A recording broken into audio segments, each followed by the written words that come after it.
So today is our first in what will be a series of Judaism 101 classes. Today we are going to be talking about Mikvah, or Jewish ritual immersion. So before we get started, what do we know about Mikvah or ritual immersion, or in Judaism or elsewhere, or anything about the topic? Where are we starting?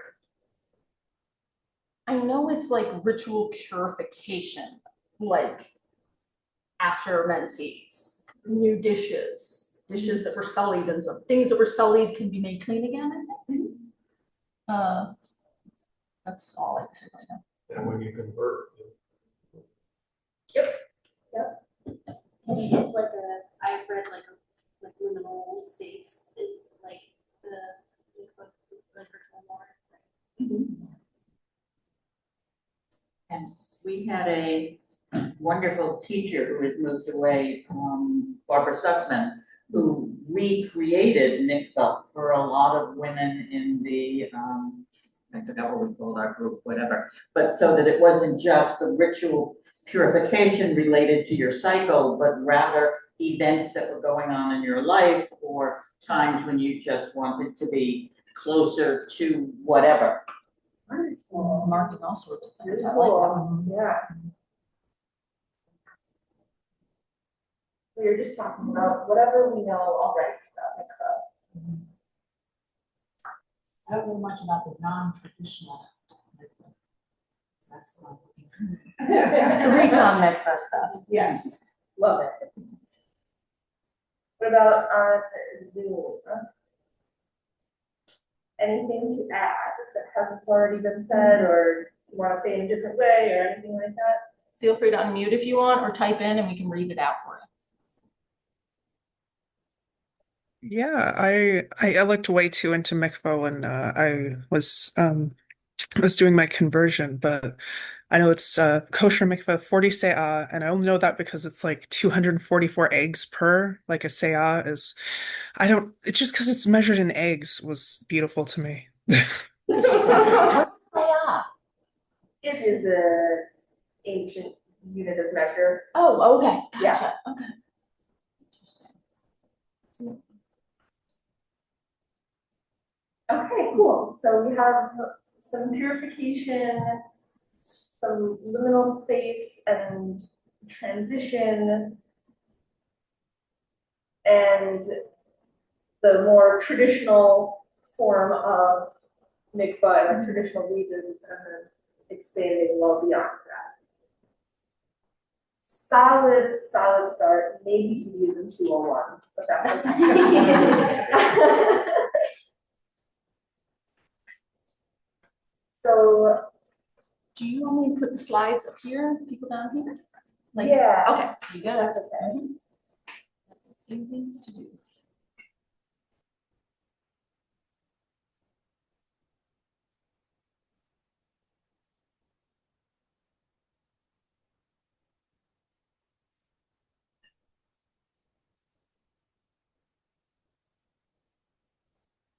What's on the slides is the same as what's on the paper, but just divided a little more so that we can focus on one thing at a time.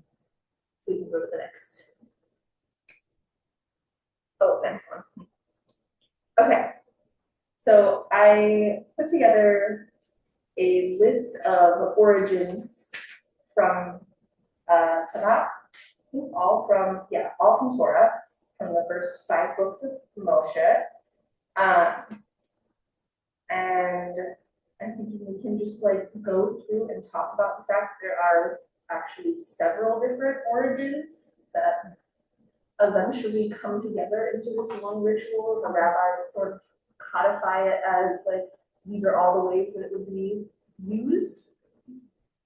So we will start with the first 2. And I put in bold, these are also the first 2 on the piece of paper. I put in bold like the main parts. Does anything about this jump out at you? interest you, surprise you? Or is pretty straightforward, that also is good? I'm just seeing, one is bodily discharge and one is leprosy, so you've got big bad scenarios in every day, what you're gonna encounter, kind of stuff. Yes. So it's the gamut. Also, a note on leprosy, I put this in quotes because we translate it as leprosy. We do not actually think it was leprosy. Yes, but they use the same word when it affects your skin as when it affects a wall in your house. So obviously our concepts of like medical skin afflictions, like different categorization there. Yeah, right. That's my thought too. Walls can hold. Yeah. Sure I am.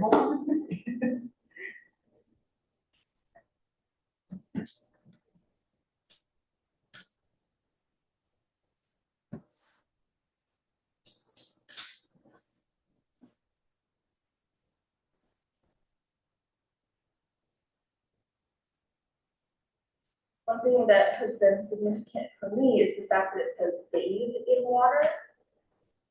Which have now this like ritual bathing, but it doesn't say immerse in water, it says bathe. Which sounds a lot more like, hey, you have something going on, you need to take a bath, and you'll be good to go. Yeah.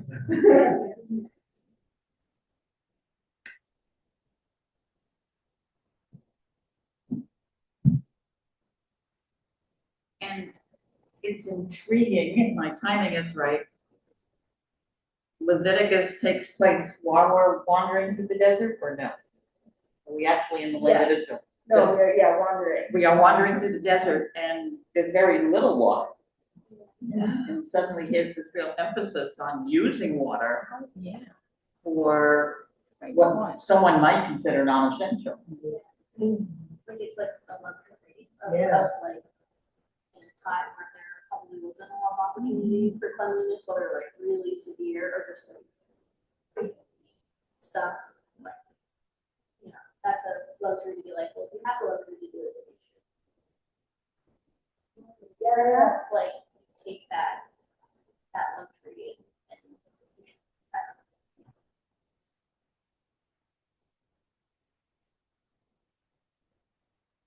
So what was there, and I might be getting ahead of this, some kind of provision for when there isn't water available?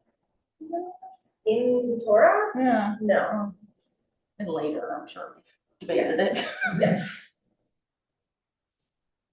In the Torah, he just would continue to be impure. And we will get to how we actually define the terms in Hebrew. It's also interesting that you bathe in the water, but you're still impure Until until evening. evening. Oh, so the actual bathing isn't all you need. I mean, you're And still time. impure and remain impure. Yeah. Mhm. It was like it came out, you know, Yeah, pristine. yeah.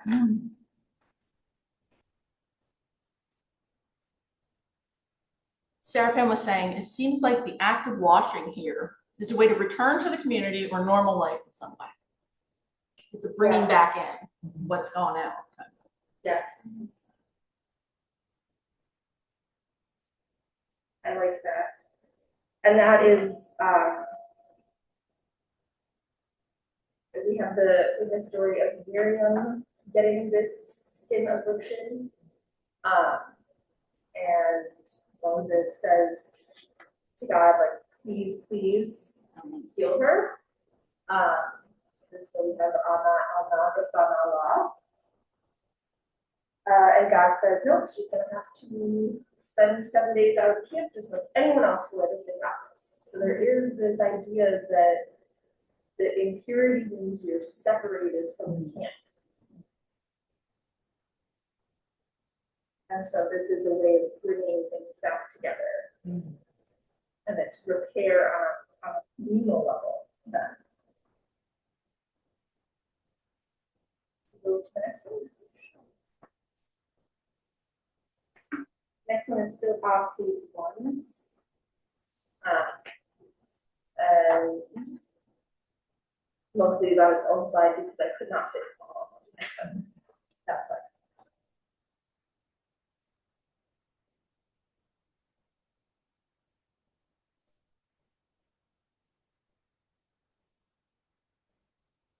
See, it doesn't, it says anything she sits on, but it doesn't say anything that's like sullied or dirty, even something, just anything she sits on, like at all.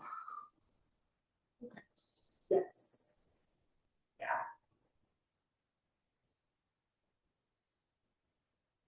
And I mean, we can assume that they did not have the same technology for handling the cycle. But still, whether you can see some sort of effect or not, the idea is that it is there. Free germ theory. Very free germ theory. Yes. That's why they have the red tent. Just as impure period, it just stayed impure. You don't have to worry about it, really. Nobody else went in.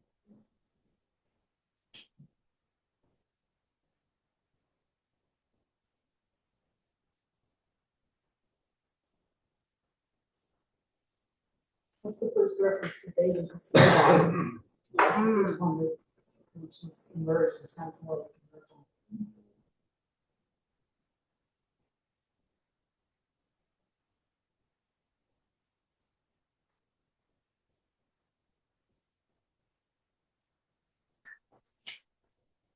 Yeah, no, I definitely never noticed the until evening before.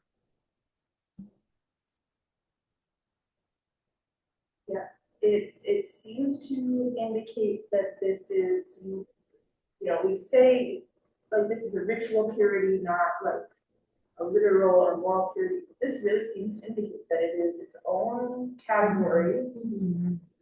That, yes, you need to bathe in water, but it's still separate from that. There's still more to it than that. I want to compare this to the next one, which is the first one on page 2.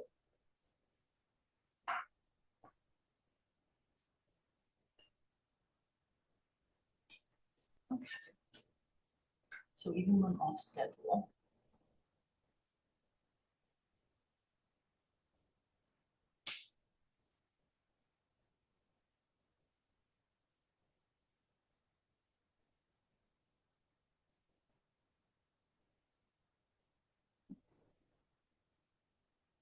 So what is different and why might it be different? Joey's saying, I wonder if we pay attention to the portion of until evening, if it would help remembering that we're not talking about physical purity. Yeah, I think that's, that's what Sam was saying, like, it's a different category kind of. Well, this is the first time we're talking about sacrifice. So a spiritual, like not vertical purity kind of, as opposed to between the community. Continuing on. Yeah, that's a big difference.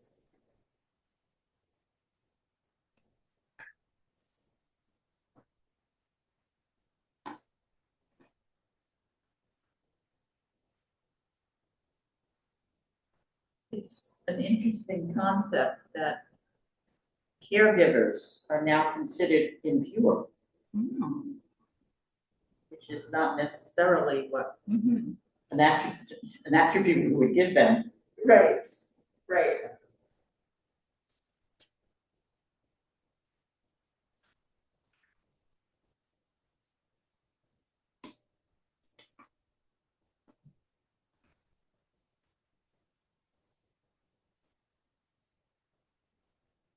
Any thoughts on why it might be different? This one compared to the situation with the leprosy and other bodily discharge? And even regular menses? I didn't even know what to expect with regular menses. It's the off schedule, what's going on? The unforeseen nature. Does irregular bleeding have to do like conception and stuff like that, like possibly if there's irregular bleeding, then like that someone could be pregnant, and that's why it could err more on the side of like spiritual cleansing as opposed to like physical cleansing. Definitely a strong possibility.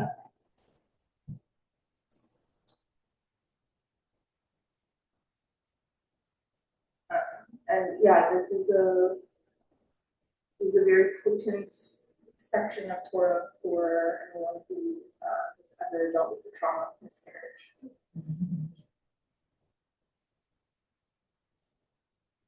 Yeah, the ending of the she shall take two turtle doves or two pigeons and bring them to, like that feels like a blessing, like an offering situation, whereas like in the other ones it's more about like it feels more about like the physical cleanliness and like recentering and like connecting and stuff, but this feels like a hopeful or like perhaps like mourning or like whichever side of it closure, like whichever side of it you may be approaching it from, like given your situation, I guess. Yeah.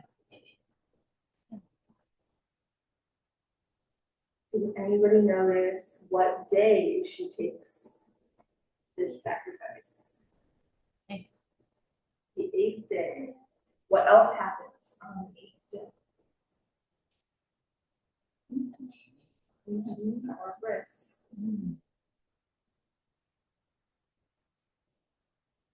So that would also seem to indicate that there's something about this that is tied to life and death and birth giving.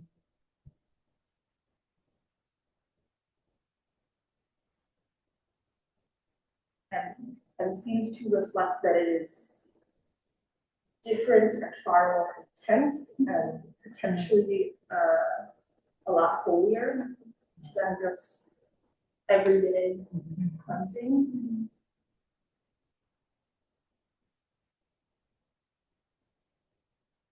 Okay, let's move to the next one, which will be the middle two on page 2.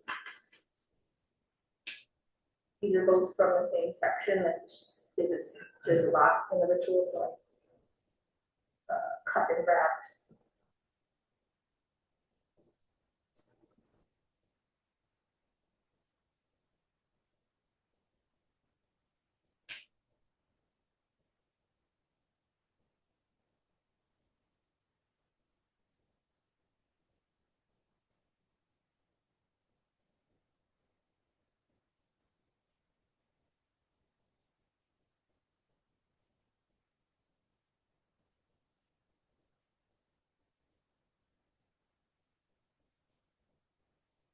So this is a costume change. It's like Mid-party costume. before and like Yes. Like you can't even go just give them the offering to consume whatever, how they do it, like without cleaning first. Which is interesting because how is the giving of the offering unpurifying?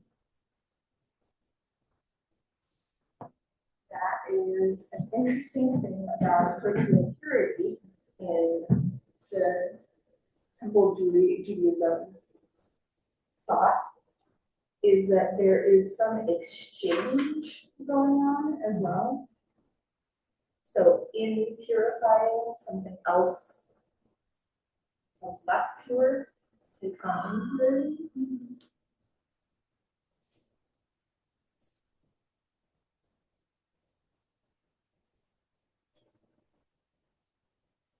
but like thought about that, like exchange similar to like nonprofit, like traditional, like you can't exchange like currency and stuff like that.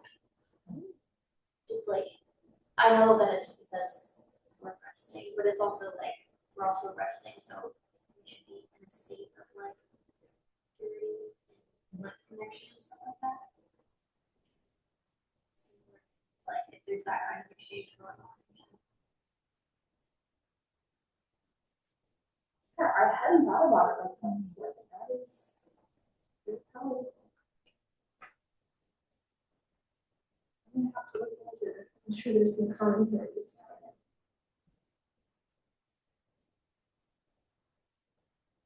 This is not this is like a real sacrifice. It's a bull, a ram, and 2 he-goats.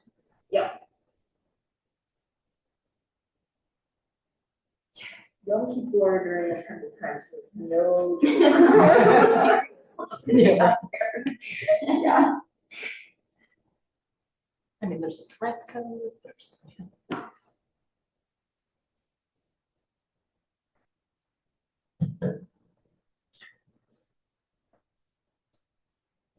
And one last source for the origins,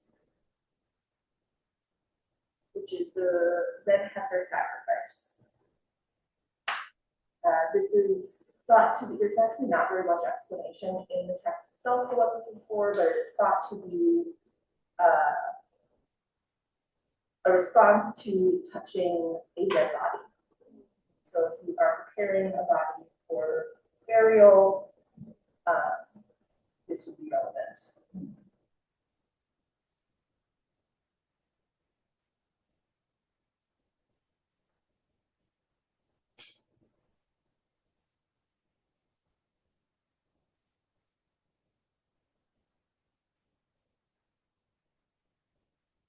Would that be included during the time of war?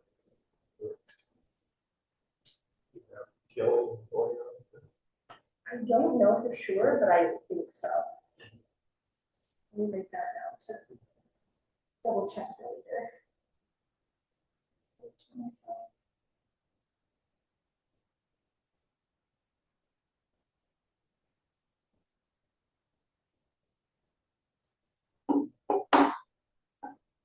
This is again dealing with death, but doesn't involve an animal sacrifice, or it doesn't have any of that closure bit to it. It's more like, this is, I think, assuming you're not, this isn't your friend's family. This is just something you're helping.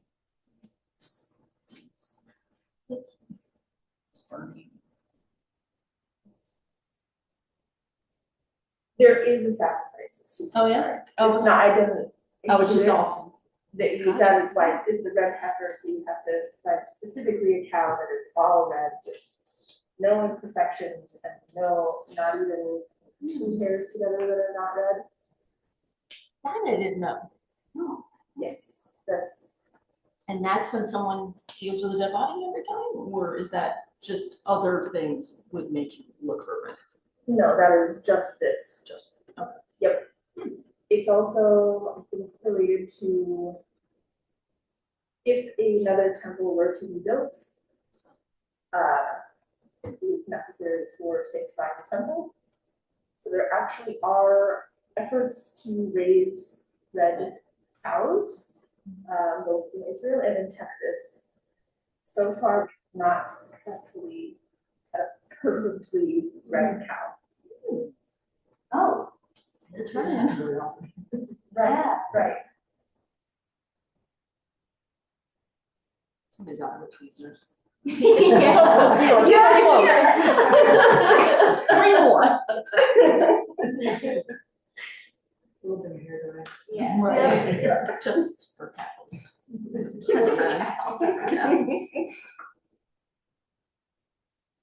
And this citation says that the priest may re-enter the camp, even though he is impure until evening. Did I was just quickly looking, the others don't seem to say that they can re-enter the camp. Correct. I mean, it doesn't say they can't, but it didn't say they could. Yes, the So they implication is they would be outside the camp. Which is not to say literally in the wilderness, like the other things that are outside the camp are the wells, the bathroom, how the camp is set up. But they are on the margins, quite literally.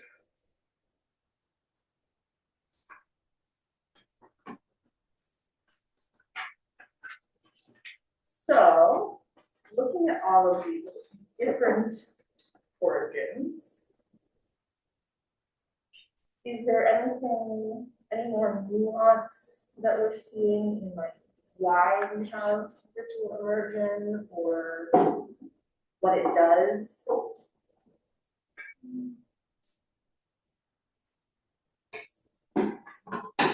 Looks like,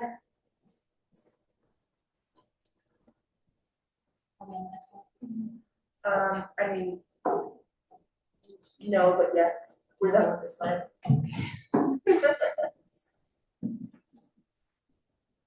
I feel like, I don't know, it feels a lot like, because I feel like I think about it even when like I'm like showering on a daily basis, like if I do it because I have to, but also because it's like, it calms me. It's like if I'm upset or if I'm like have a headache or if I don't feel well, like my immediate instinct is like, I should go take a shower, I should go take a bath, like it recenters me, so I feel like in a way, it's like generally recentering or reconnecting to like yourself or to God or to like, you're just like you're washing it off, like washing the day off, like totally kind of situation. To be present moment. Yeah, like, Yeah. yeah, you're like, let's get back into like right now. Versus like I get home from work and I'm like, let's get into right now. And then, you know what I mean? Like, so I feel like in a way, like spiritually, like it connects people. And also that's self-care.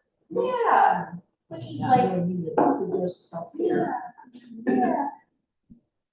And that usually helps you be in community in better ways, more truthful and beneficial ways. Yeah.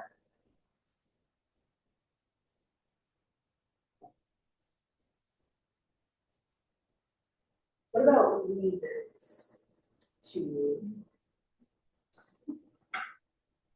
What about reasons to immerse?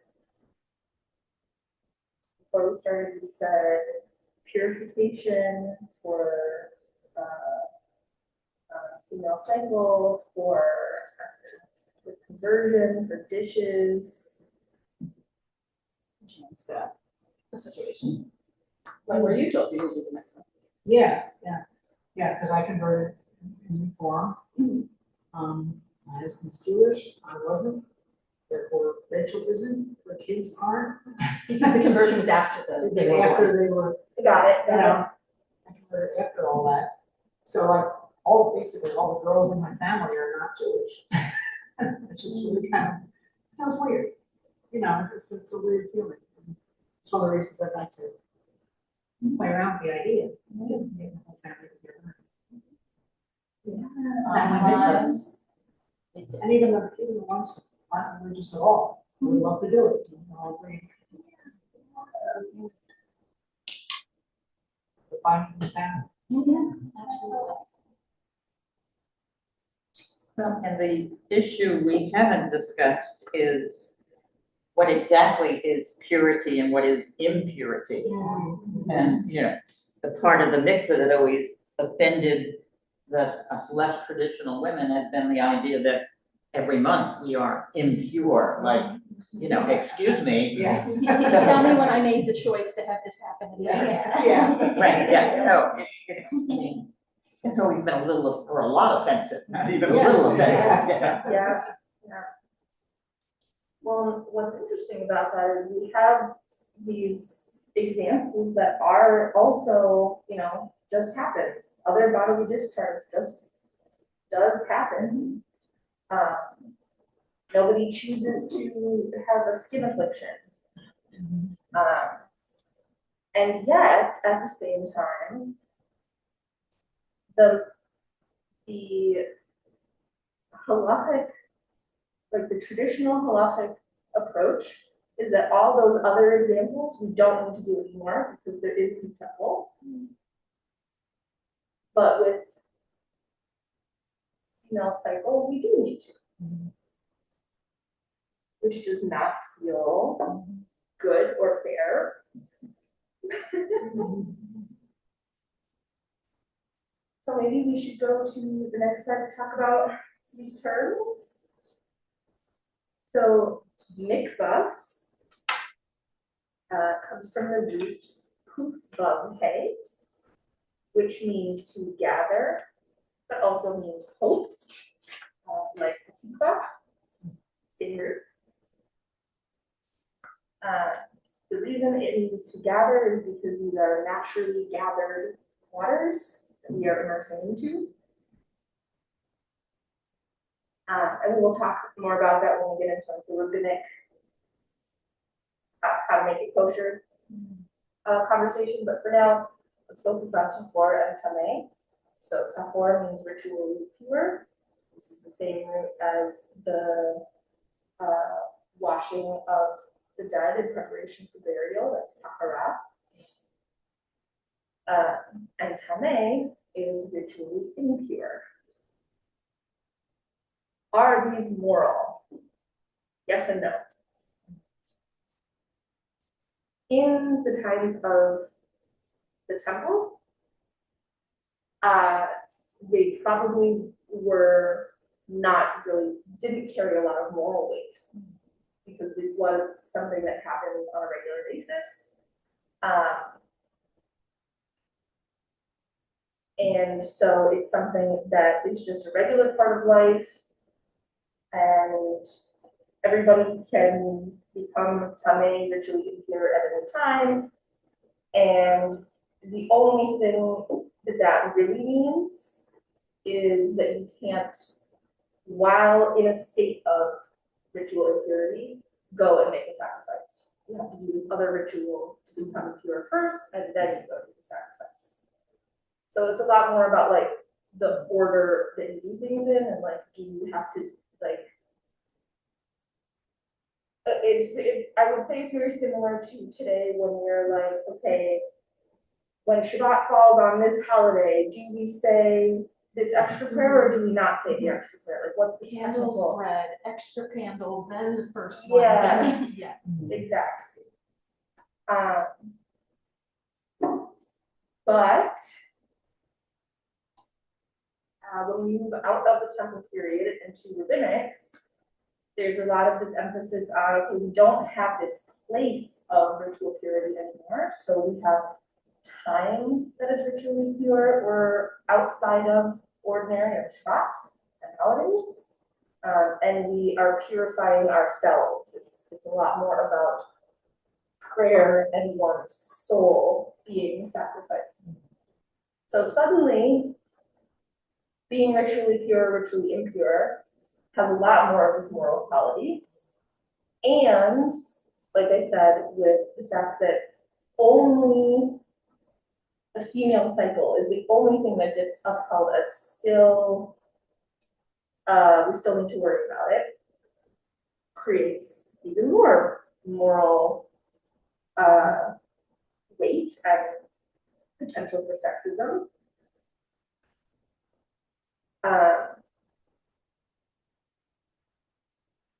I'll stop there. What are our thoughts and feelings about that? The thing that came first is the one thing they haven't resolved. Say more. Like evolutionarily, if you look at all of the things that were, like, that one came first. It's been there all along, and yet still can't wrap our heads around just what we used to do.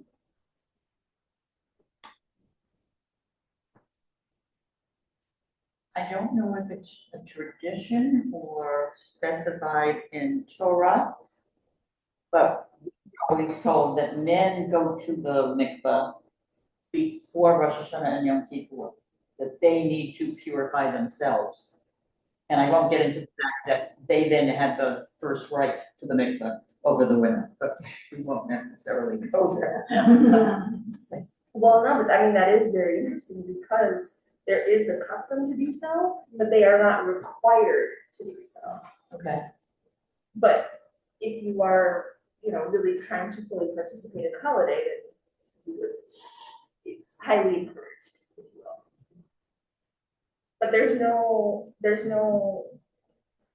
consequence if you don't. Whereas for an Orthodox woman, if you don't go, then you cannot touch your spouse. Just a big material consequence. That's why certain men will choose to never shake hands with women. Because they don't know. Yeah. They don't know. And they're not about to ask.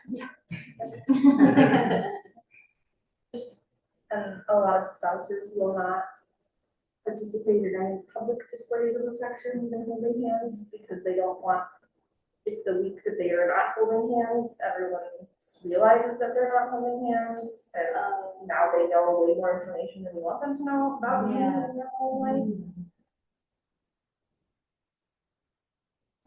The time anciently though, before that, and so it like makes me wonder then like I guess like the justification of like New Year's of living before that, where they held like the same beliefs and the same like worthiness and stuff like that. Like it makes me think about that because then you have, and that comes into like normalcy and stuff like that. So like I guess like reconcile that. Right. Yeah. Without just saying, well, they were wrong. Yeah. Yeah.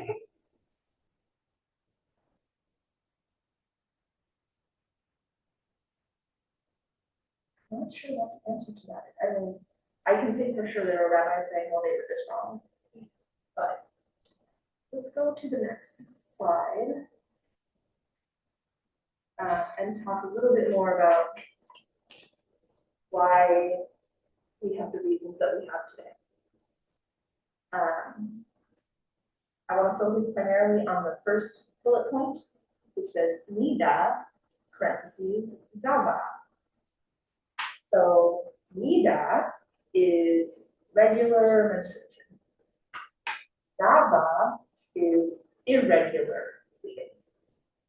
So those are the two that we looked at.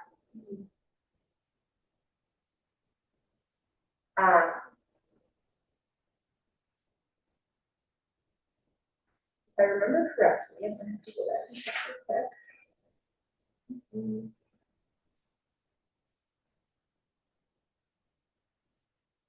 Yeah, okay. Is the latter of the two, irregular one, that is what the rabbis are so concerned about, why they're like, okay, we still need to uphold this. Because there is somewhere in the text that says that interacting with, touching a person who is in a state of zava is grounds for being cut off. So they take that very seriously. They consider that to be like a higher level, a separate issue. But then they also decided that just to be safe, because why would we ask women about it? Everyone who has a cycle, whenever they are bleeding, that's zava. We're going to just consider it irregular bleeding, even if it is regular.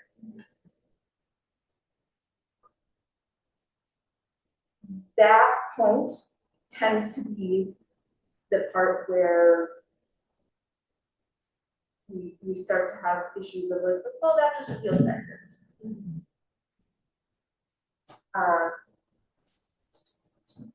That is the point at which a lot of like Orthodox women who do participate and take, in these rituals and take them very seriously, say, I don't know, but I'm going to do it just in case, and that is very respectable. But just to be clear, the reason we don't do anything else is because we don't have a temple. So being in a state of impurity does not, other than that, doesn't have any bearing. Because we don't make sacrifices in the temple, so we don't need to be pure enough to make a sacrifice in the temple. Questions, reactions?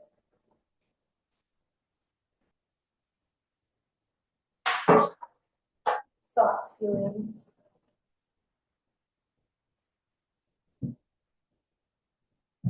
Anyone on Zoom is welcome to jump in.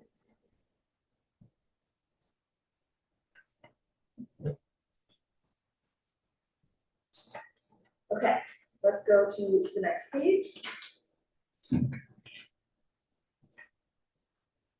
I am going to talk at you a little bit more.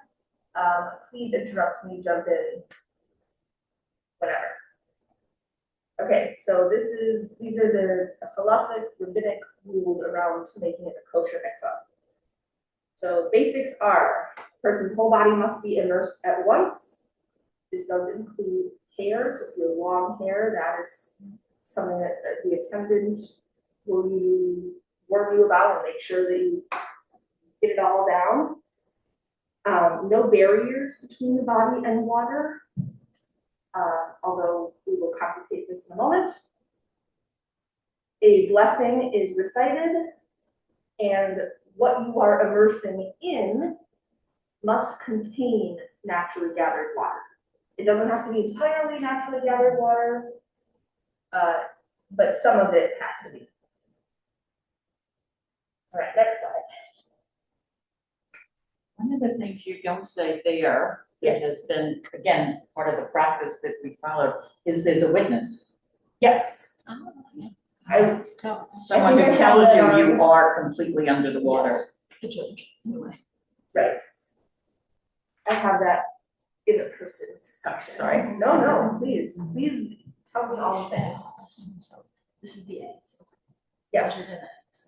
So this is, Se'ah is a unit of measure for liquids. It equates to approximately 150 gallons of water. The point is that it has to be enough for a human body to fully immerse. It has to be naturally gathered, or it has to contain naturally gathered water. We call these mostly from a spring, but we would call these living waters, non-clean. And it can be either from a spring in the ground or from rainwater. But, oh, go ahead. No, I was just gonna say the heat, I think I mentioned the heated tap water bit, like, so it doesn't have to all be rainwater? Right. Huh. Does it get into how much? Like, I'm sure someone. It does, I don't remember, but it's like, it can be a very small amount of Just, okay. living waters Ah, in the whole. Similar to Catholic holy water, where you can mix it in a bigger thing, Mhm. the holiness of it. Yeah. So it comes from a spring or rainwater. If the source is rainwater, there's an asterisk and some more information there. Because it has to be gathered or collected. It's where we get the mikvah is to gather. So it can't be a river that is created solely from rainwater and it doesn't exist when it's not actively raining, which is relevant in the Levant region because there are monsoon season. Modern mikvahs generally do use rainwater though, and what they'll do is they'll have a rainwater collection system that then is connected and goes into a pool that is primarily heated tap water. And then also goes out for people to flow through, but settle in that one pool. I said they do heat. The heat's very nice. I have heard stories about people who have gone to natural spring mikvahs in Israel that are like very well known because mystics have used them for many centuries, and they're right in the mountains, fresh spring water, and it's like it is the coolest thing I've ever done in my entire life.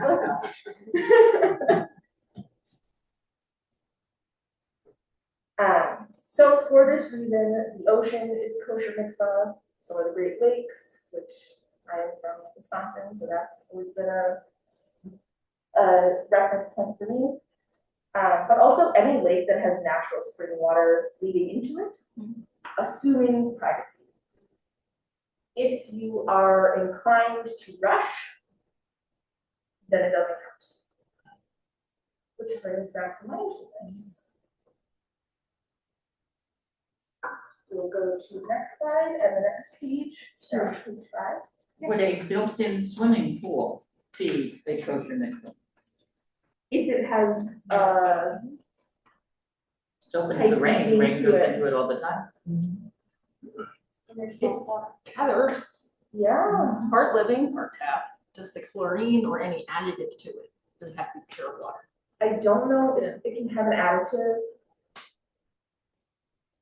I do know that if you were to do it on the basis of rainwater, you would have to ensure that there is rainwater in it when it's happening. So if there's like a filtration system, Does it have pool. some kind of bucket?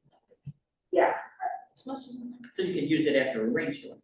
yes, That would be, theoretically, yeah. Okay, we are on to the person or persons.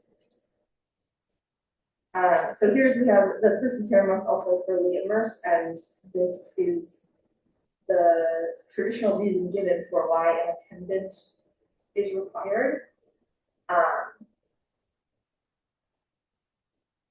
Technically, under a situation of duress, it is possible to go into like an ocean and just dunk low enough that there's no way it wasn't kosher.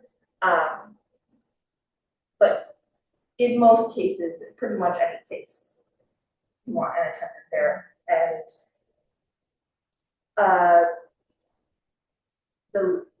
the least involved an attendant would be is that they watch that you are dunking and they say kosher when you come back up. In very traditional spaces, they will also help to check the other parts of this, which is that clothes are taken off, but also you have no dirt, no substantive makeup. Depending on the denomination, no nail polish. If you have a stray hair that has fallen from your head but is stuck on your body, take that off. So this gets into that idea of like no barriers. Interestingly, loose clothing that is very permeable is technically halakhically allowed, if necessary. But is generally advised to avoid that. And Joey actually sent me a very interesting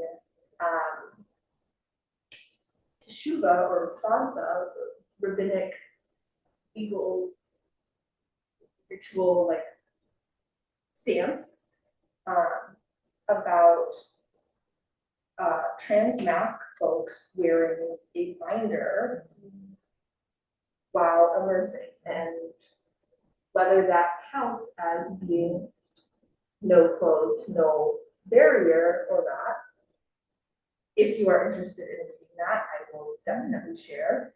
There's a lot of different, very detailed arguments that get into like, okay, how do they, so technically, if you've got nooks and crannies, as humans tend to, you don't need to literally, like, once you're in the water, like, lift every nook and cranny and make sure that the water gets in. And so the rabbis ask, okay, what constitutes a nook and cranny? I don't remember what phrase they use, obviously not nook and cranny, but and so they talk about what is the logical argument there and how might that apply to trans mask folks, and they talk about this issue of, well, clothes technically all are allowed, but only if they're loose and permeable, and that doesn't really apply to a binder. But also there's examples in Talmud about whether a temporary or removable medical implant is a lot, like, counts for certain things. So like if you have dentures that can be removed and are regularly removed, how does that play into it? if you have Those a, blood sugar. Like Yes. the stick on blood sugar monitors. yeah. So it gets into a lot of detail. It does argue that, I believe the official conclusion of that responsa is that the binder should be removed to make sure that there is no like dirt or other like things they're concerned about in the prep time. And then if that is like required for your, like you feel it like it is your bare self entering this liminal space, that it absolutely should be. Just verifying. Yep. Joey was saying that his mentoring rabbi for conversion made sure to tell me, okay, I'm gonna say kosher after each dip so that you know it completely correctly did it. Like, Yep. you're gonna get the stamp of approval. Yep. He's like, kosher. All right, let's go to the next slide. The short one is just the blessings. There is one pretty basic formulaic blessing for dunking. When you are in the process of conversion, you dunk multiple times because the first one, and maybe Joey can speak to this better than I can, but it's like the first one makes, now you're officially Jewish, so now the second one is actually the one that counts. Now let's make you pure. It's Like we made you need- Jewish, now we'll make you clean. need to have dunked in order to finish the conversion, but you need to be Jewish in order to like say the blessing and have it count. So And you're not bless. Jewish until, and so they're like, what came first, the chicken or the egg? I don't know, but let's do both. Like that's. He's nodding. Okay. And that generally includes saying additional prayers. Most commonly, Shema and Shehecheyanu to be blessings for arriving at a momentous occasion. It's a really big deal. Okay. We reached the fun part. Contemporary and creative takes.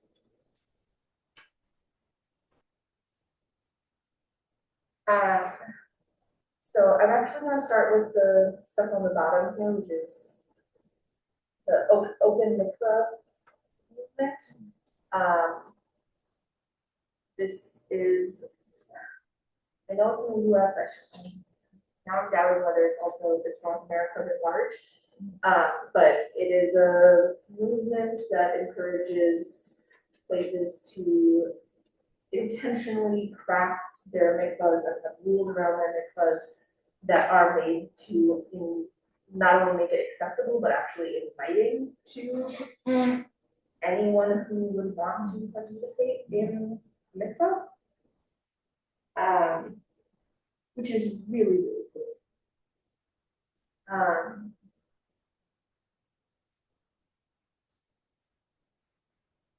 Yeah, the other things on this list are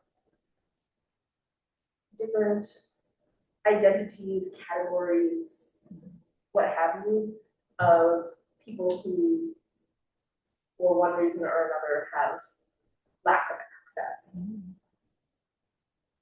So, for example, trans Jews, if you are going to an Orthodox run mikvah that is very, very strict about male attendant with male, female attendant with female, separate times, nobody crosses genders, and strict gender binary.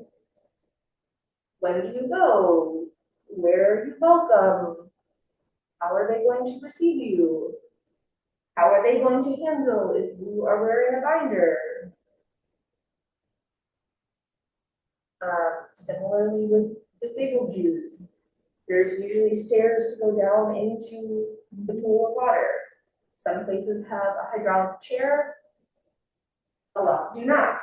Some places that have the chair also have stairs to get into the building, because they didn't think that part through. And of course, there are Jews living in areas where there are no mikvahs.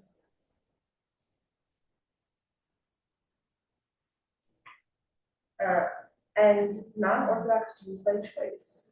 This is when there are Orthodox run mikvahs, there is some question about your background. Are you up to their standards to be welcome in the building?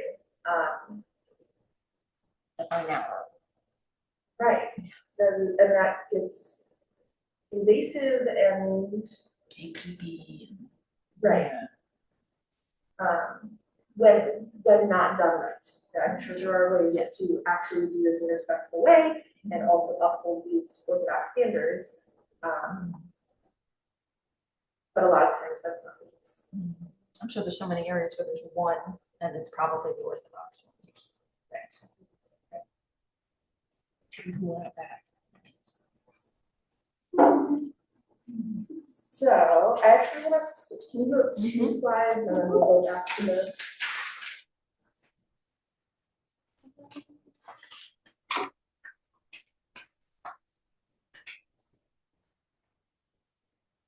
So I looked into mikvahs near here. First of all, I found 2 lakes that are fed by spring water, so that's fun, that's cool.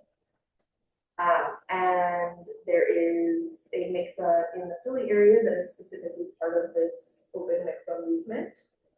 I have not been. I have trans colleagues who have been and speak very, very highly of it. And I also had a really good conversation with one of the volunteer attendants at the Lehigh Valley Community Mikvah, who said, I wrote some things down. Nobody has to be Orthodox. It's none of our business. Which was lovely.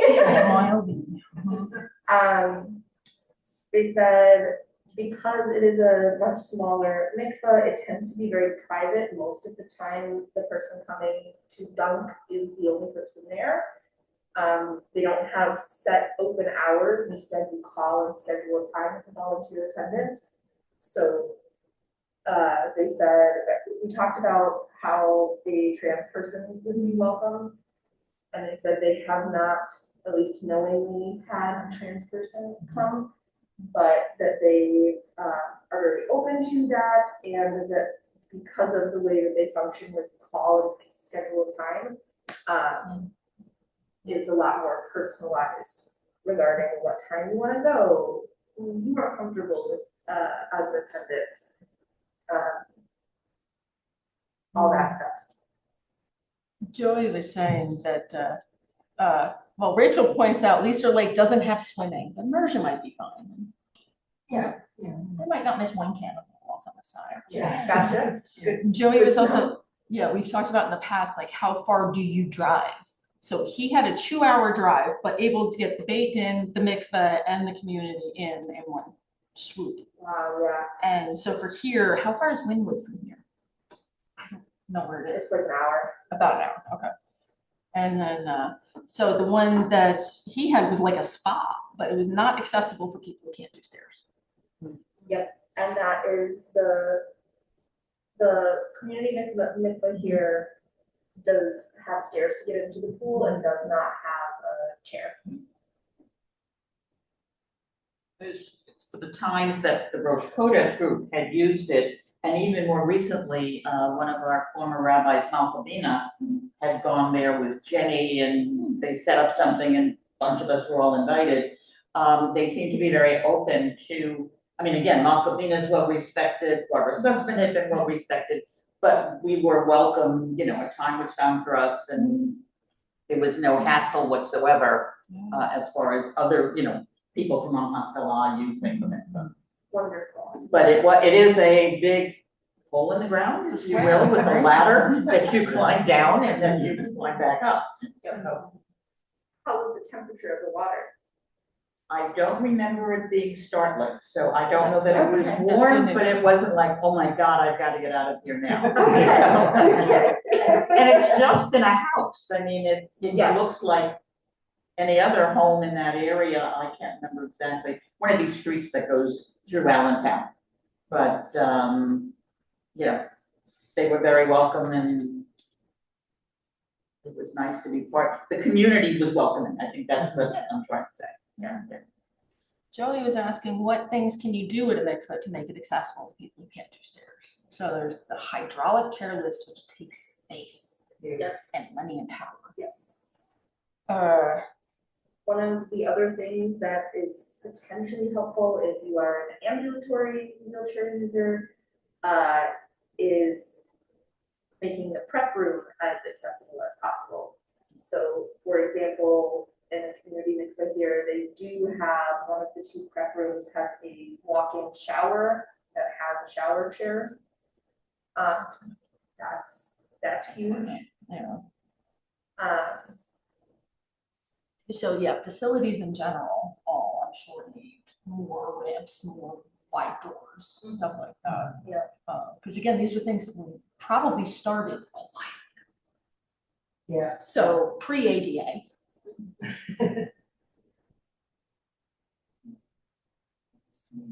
I mean, other than like allow people to hire a friend to carry them, you know, like what, there's not much else you can do if This one's pretty small, I don't know how you maybe drop it. you probably could put a hydraulic chair on there, but space of the actual hole is not, But theoretically, it would be kosher to have somebody help you all the way down into the pool. Safety concerns, they're, they're gonna have to be properly trained, but just because it's also wet. Right? So can be assisted.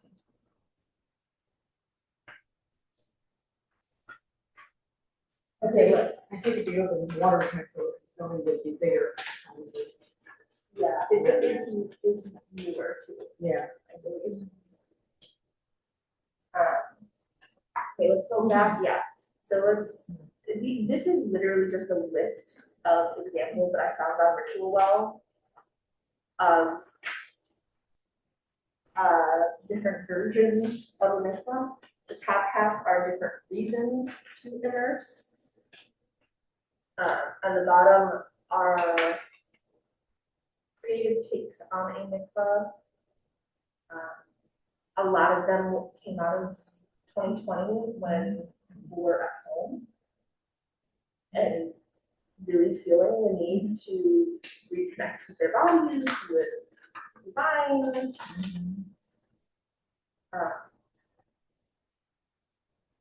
But these are good examples of ways that this has been already expanded in ways that we might want to expand it. So I will now open up more to y'all. Any other thoughts, examples, questions? Either of examples like this, or like Joey was saying about like how would a mikvah be more disability accessible?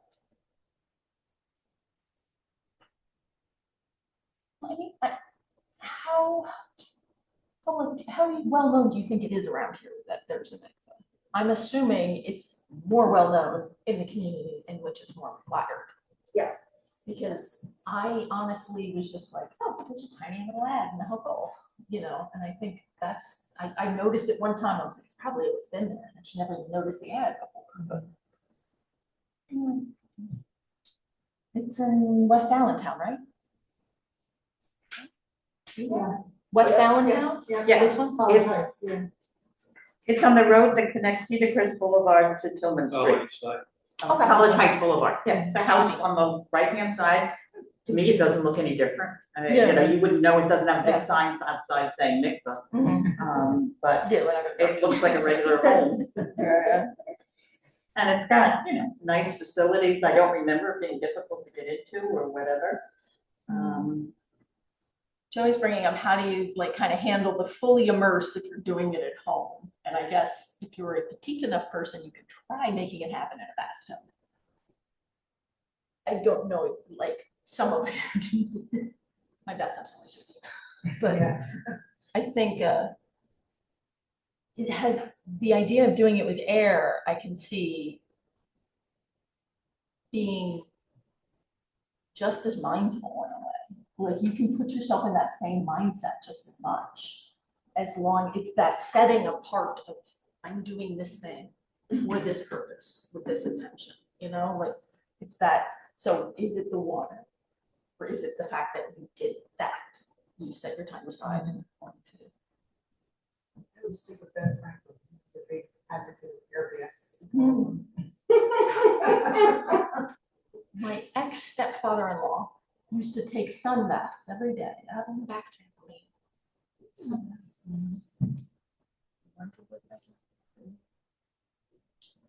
One thing we didn't discuss is how closely related to baptism is it? And all, I mean, are there any common roots or? Absolutely, yeah. And Interestingly, it's like a both and. So John the Baptist was known to be dunking people in the river. And this would have been pre-Christianity, so that is 100% that's a mikvah. Yeah. Depending on denomination, there are baptisms that are full immersion. There are baptisms that use water but are not full immersion. And then there are baptisms that use oil, which is more reminiscent of, like anointing. yes, which is more of a priestly ritual. Yeah, so it's a both and. And in fact, with your original, before temple sacrifices, so when the Catholic priests wash their hands ritually over a basin during communion. Well, cleanliness and like pre-prayer cleaning Right. pops up all over the place. Definitely in Islam, and I'm trying to think of other places I've seen that. But those are big. Because think about how precious it always was. Yes. And rare. And again, wandering the desert for 40 years. Yes. Where were you doing this every month? So again, the tent on the side, go over there. Yeah, just come back in 8 days. Yeah, it's interesting. It probably hasn't changed much except with the additional intentions and accessibility. The rest is unchanged. It sounds like it's a very simple procedure. I mean, you have just a few prayers, that's it. Nothing magical, nothing really. When I think of ritual, I think of elaborate ritual. Sensors, Yeah. mid-sense, and the whole. It's like, it's not very ritualistic, except internally. Yeah.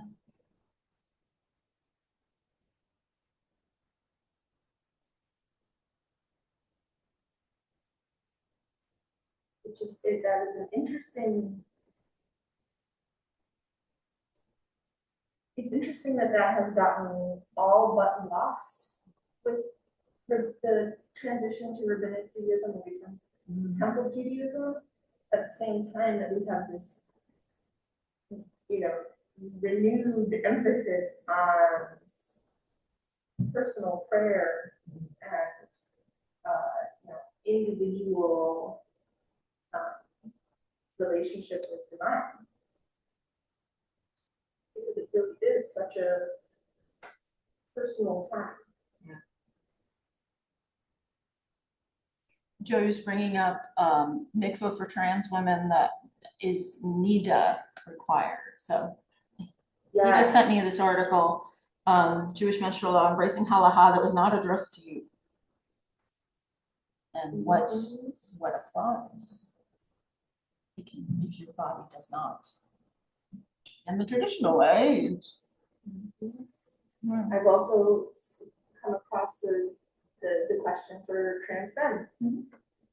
If that is your bodily function, but technically the rule says doesn't specify based on that, it specifies based on are you a man or a woman?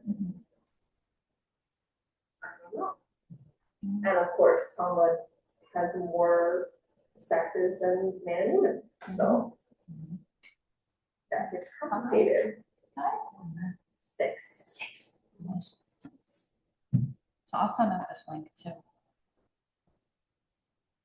To answer our family question, now this isn't gonna make us any more Jewish in anybody else's eyes or anything else, it's really just for us. Unless you were going to some kind of facility in which In which they, it was the verify. Right, you know. or would they accept somebody who's formed or That as well, so you might be flunking not. twice. Yeah, right. I mean, once we cross that off, then there's really no point. There's no necessity to do it. Yeah. It's just a matter of. And my mother was adopted by Jews and did not have a bat mitzvah because my grandmother was concerned it would ruin her French. So we have no idea if she was dipped when she was adopted. If she was, she's Jewish. If she wasn't, she's not, which means I'm not. The rest of the family, nobody matters. But I've had people get in my face and say, "You're not a Jew. You just told me you're not a Jew." Okay, thanks. It's like there are people that basically want to see check your papers. It's probably because their papers are in line. They don't know what it's like to not have your papers line up perfectly with everybody else's and qualify in every case. Yeah, so I don't know about too. Just, tick that box off. Unfortunately, if they knew all the rules, they would know that it's very inappropriate to ever say them to you. In the silver one. Yeah. That is actually my reading for class tomorrow is about tochaka, which is rebuke, and Call that in. when it is appropriate, when it is not appropriate, what reasons. And I read this interesting bit that was you're not supposed to cause public embarrassment. And what we call public embarrassment is halvanat panim, which means the whitening of the face. And there is a rabbinic teaching that the moment when somebody's face goes white and their cheeks get bright red, that is supposed to remind the person causing embarrassment of blood and remind them that to embarrass somebody in public is akin to shedding blood.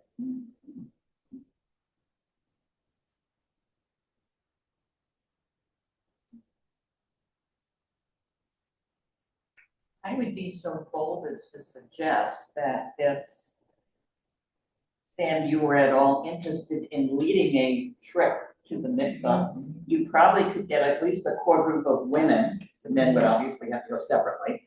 But again, maybe something around Pesach to the revitalization. I mean, lots of people would, we were taught to go before Rosh Hashanah to prepare yourself for that season. Maybe we want to prepare ourselves for spring. Or And do it a pre- Hanukkah rededication. I mean, I don't know that we want to prepare ourselves for, Purim. Yeah. I mean, it seems like Pesach might be a good time. And again, we can certainly put you in touch with Malka Bina, who I know has written materials that she's given us before that we've used to go to, the mikvah. And it's been my experience that the mikvah here doesn't ask. I mean, they called and said, I wasn't asked when we, are you interested in coming to the mikvah? People signed up and we just showed up there. So nobody asked. Yeah, I specifically asked if they would welcome somebody who had gone through a non-Orthodox conversion, and they said, yep.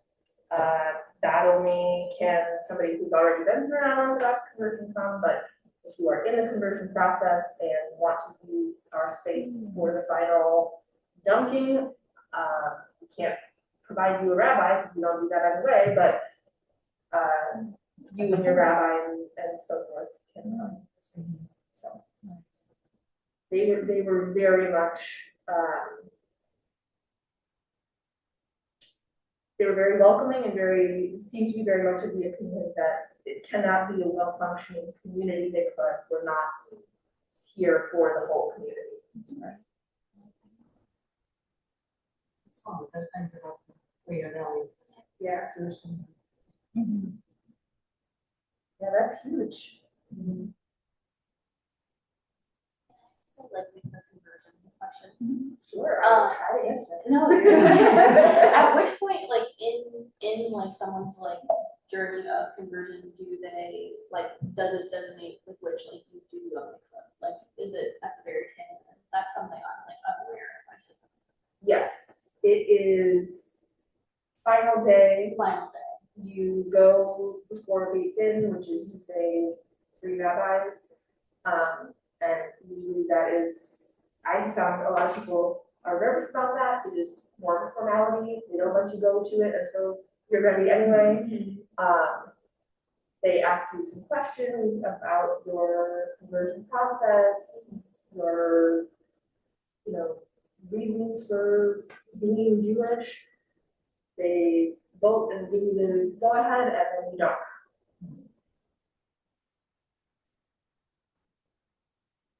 And we have a couple people who maybe would like to speak to their experience with that, but if not, that is okay.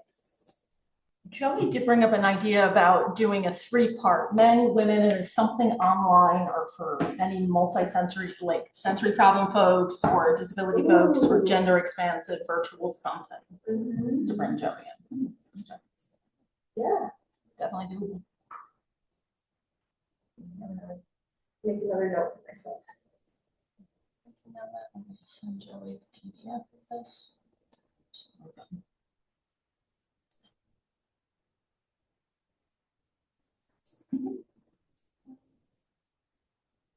Computer.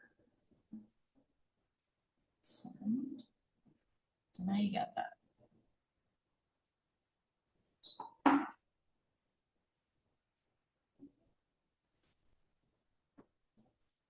I don't know. That's all I got. Yeah. Awesome. I'm gonna send this, we'll wrap up the recording now and then I'll put that online on YouTube with a link to this article and info on the source sheet, etc. And that's it. So thank you everybody for either coming today or watching the recording.